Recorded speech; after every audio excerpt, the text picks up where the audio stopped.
I remember it as if it was yesterday.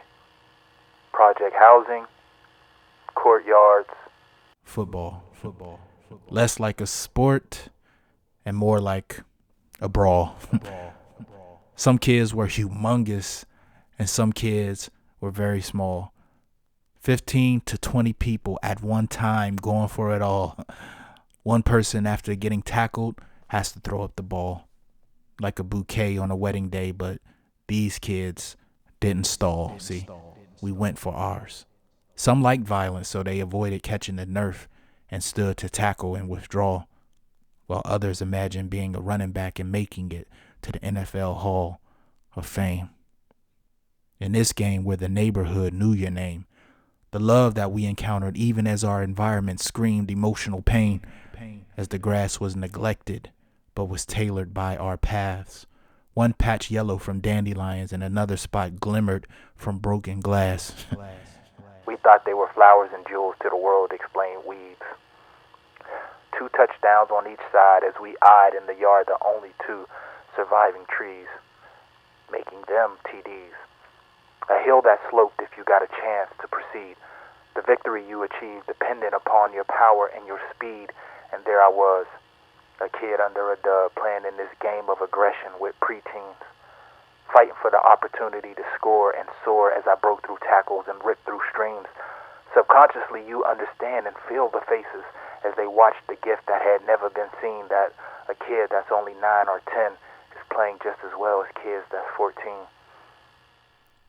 Seeming never to get tired, and just imagining the props, till Manny, the fat boy in the neighborhood, decides that you should be the one who gets popped. He missed a couple times, but this time, he didn't. A shrug towards the spot where the broken glass had glistened, and pow. A kid's first exposure to lacerations and stitches. Fear to tell your mother because she may instate new restrictions. Can't cry in front of your friends because they always seem to joke with bad intentions. My walk home begins with, what could I have done to see this current result different? And blood begins to drip in. We drive the car to the ER. The shots to numb the spot, the thread, the needle, the bandage, and then finally, the scar. How did the trauma in that moment erase the achievements that I had? That a small wound on my elbow bent the truth of what I was able to do with my legs, the dreams that I had, the moments we laughed, the neighborhood that I loved, and the appreciation of a joyful past. If you hadn't got it yet, man, this is more than a poem about sport. But a story about getting over scars and finding healing of all sorts. See, recovery starts with rest and work. Joy in the moments you prefer dark times and would rather stay hurt.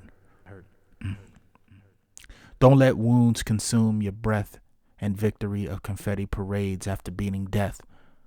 The tackles missed when your environment could not catch, and all the moves you made by bravely taking that first huge step. Which turned to a run, which turned to a juke.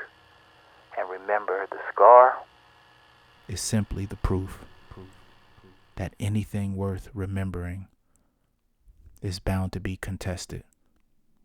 Remember the wins. Learn from the stitches. And heal with positive intentions.